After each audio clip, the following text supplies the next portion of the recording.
At Bethel, we belong and become.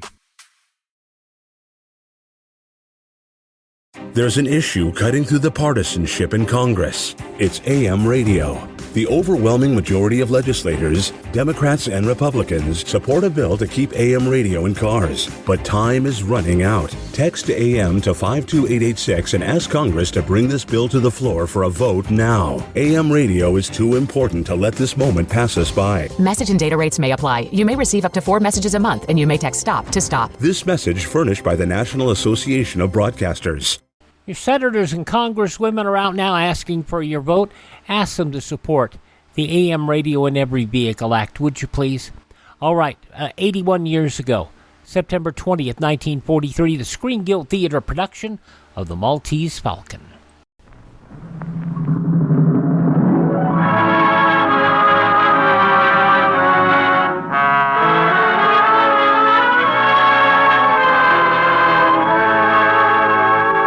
Lady Esther presents the Screen Guild Players.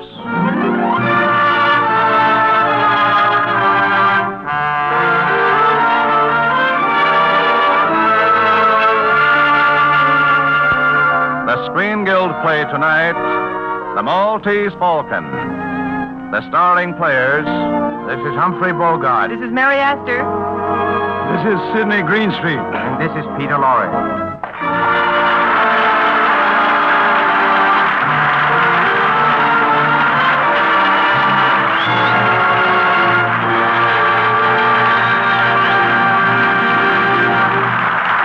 Tonight, Lady Esther presents the Screen Guild Players in Warner Brothers' sensational mystery story, The Maltese Falcon. It stars Humphrey Bogart as Private Detective Sam Spade, Mary Astor as Miss Wonderly, Sidney Greenstreet as Caspar Gutman, and Peter Lorre as Joel Cairo.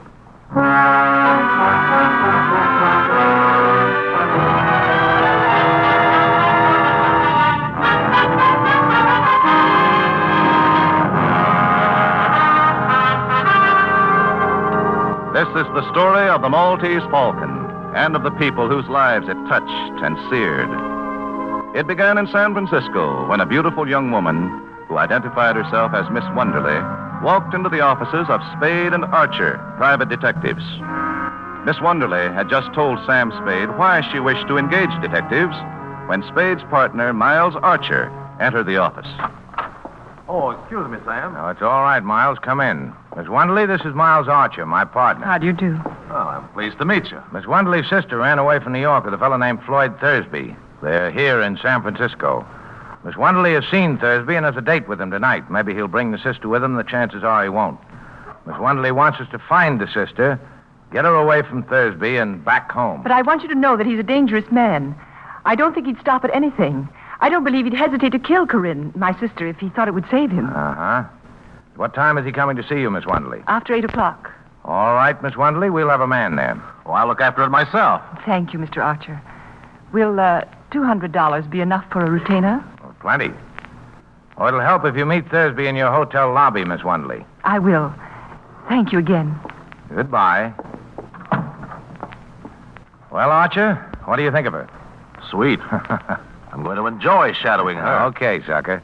You call me if you run into any trouble.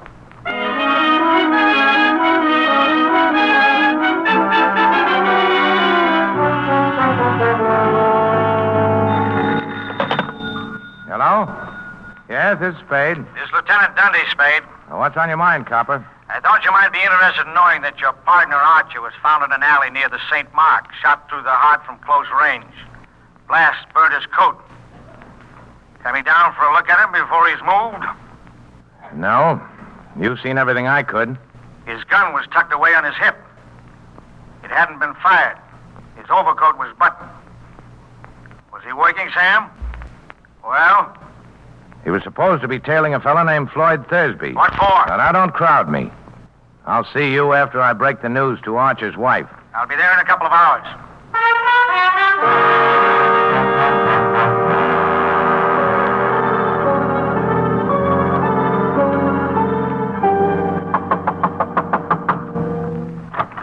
Oh, hello, Copper. Come on in. Break the news to Archer's wife, Sam? Uh-huh. What kind of a gun do you carry? None. I don't like 'em much. You don't just happen to have one on you. Search me. Turn the dump upside down if you want to. I won't squawk if you got a search warrant. Why were you tailing Floyd Thursby, Sam? I wasn't. Archer was, for the swell reason that we had a client who was paying good money to have him tailed. Who's the client? Sorry, I can't tell you that. You didn't go to Archer's house to tell his wife. I called up and the girl from your office was there, and she said you told her to go. What are you leading up to? Just this, Spade. Floyd Thursby was shot down in front of his hotel about a half an hour after I talked to you. Oh. I came into my apartment just a few minutes ahead of you. I was walking around thinking things over. I knew you weren't here. I tried to get you on the phone. Where'd you walk to? Just around. Thursby die? Yeah. How'd I kill him? I forget. He was shot 4 times in the back. Hotel people know anything about him? Nothing. Except he'd been there a week.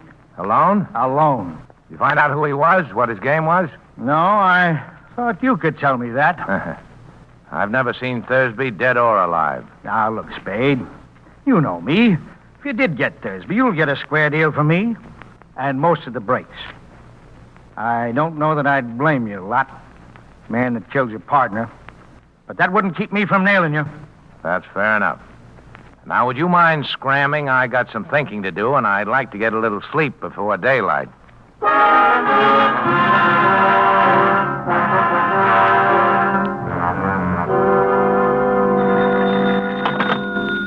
Hello? Yeah, this is Sam Spade. Oh, I was just going to call you. Where are you? Well, the Coronet on California Street, apartment 101? What's that? The name's Miss LeBlanc. Okay, I'll be right out.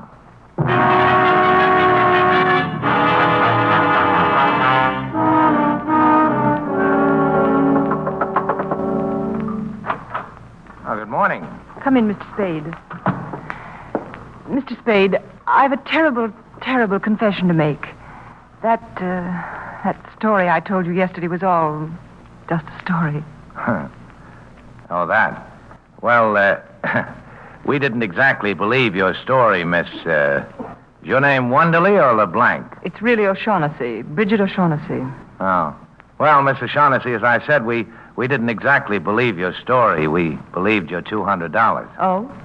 Yes, you see, you paid us too much to be telling the truth. You knew that when you accepted the money? Oh, I suspected it. I was positive when Joel Cairo called on me. Joel Cairo? Yeah. Yeah, he seems interested in Floyd Thursby, too.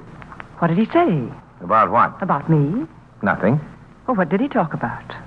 Well, he offered me $5,000 for a black statuette of a bird. He was pretty sure I had it or knew where it was. Do you? Oh, I think I know someone who does, and $5,000 is a lot of money. But right now, the police are trying to find out who hired us to tail Floyd Thursby. Mr. Spade, do they know about me? No, I don't think they do. I've been able to stall them so far. Must they know about me at all, Mr. Spade? Couldn't you manage somehow to shield me from them? Maybe. But I'll have to know what it's all about. I can't tell you now. Later I will, when I can. You must trust me, Mr. Spade. Oh, I'm so alone and afraid. I've got nobody to help me if you won't help me. Be generous, Mr. Spade. You're strong. You're brave. You can spare me some of that strength and courage, surely. Sister, you don't need much of anybody's help. You're good. Chiefly your eyes, I think, and that throb you get in your voice when you say things like, be generous, Mr. Spade. All right. I deserve that. But the lie was in the way I said it, and not at all in what I said. Ah, now you are dangerous. Still, Cairo offered me $5,000. It's far more than I could ever offer you if I must bid for your loyalty. Yeah, that's good coming from you. Have you given me any of your confidence, any of the truth? I can't go ahead without more confidence in you than I have now. Can't you trust me just a little while? How much is a little? And what are you waiting for? I must talk to Joel Cairo. Oh. Well, you can see him tonight. I know where to reach him. Oh, he can't come here. I can't let him know where I am. I'm afraid. We'll all meet at my place, then. All right.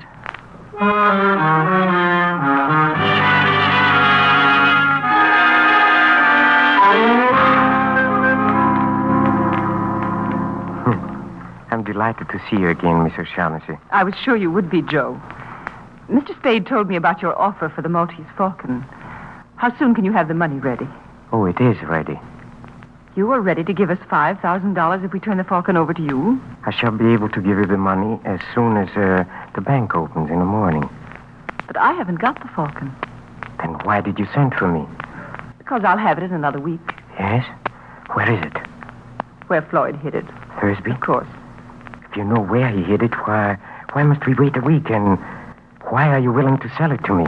I'm afraid, after what happened to Floyd, I'm afraid to touch it except to turn it over to somebody else right away. Exactly what did happen to Floyd? The fat man. Gutman? Is he here? I don't know. I suppose so. If you two let me interrupt for a second, I can answer that. Gutman is here.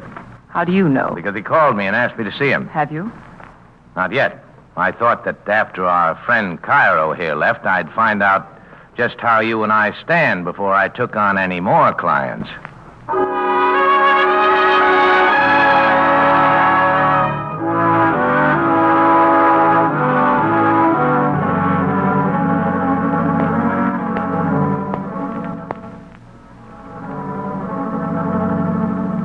Now do you know how you and I stand, Sam? Yeah. If I can believe anything about you. But you're such a liar. I am a liar. I've always been a liar. Well, I wouldn't brag about it. Was there any truth at all in that yarn you were telling me about Thursby and the Falcon? Some. Not very much. Well, we've got all night before us. I'm so tired. So tired of lying and thinking up lies and not knowing what is a lie and what is the truth. I wish... Hey, look, honey. I think I'd better have a talk with Gutman in the morning.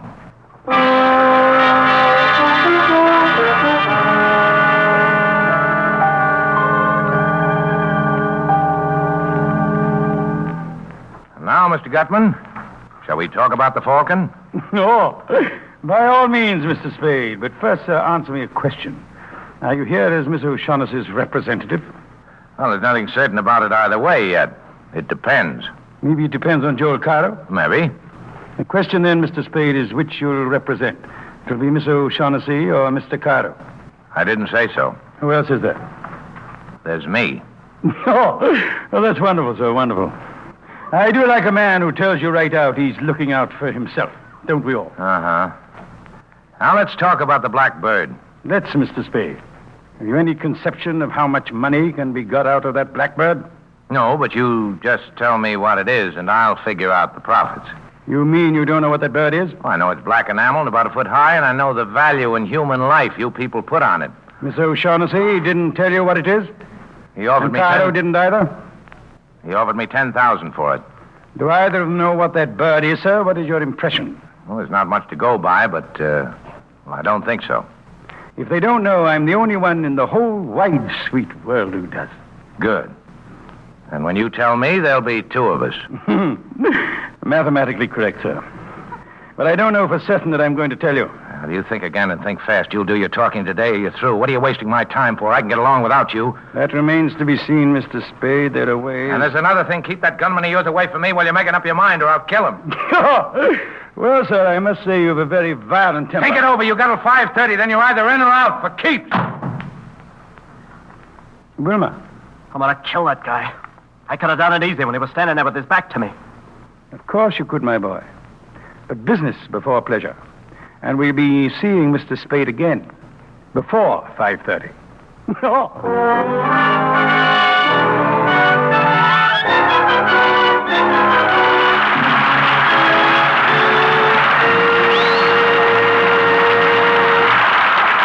Act One of The Maltese Falcon, starring Peter Lorre, Sidney Greenstreet, Mary Esther, and Humphrey Bogart.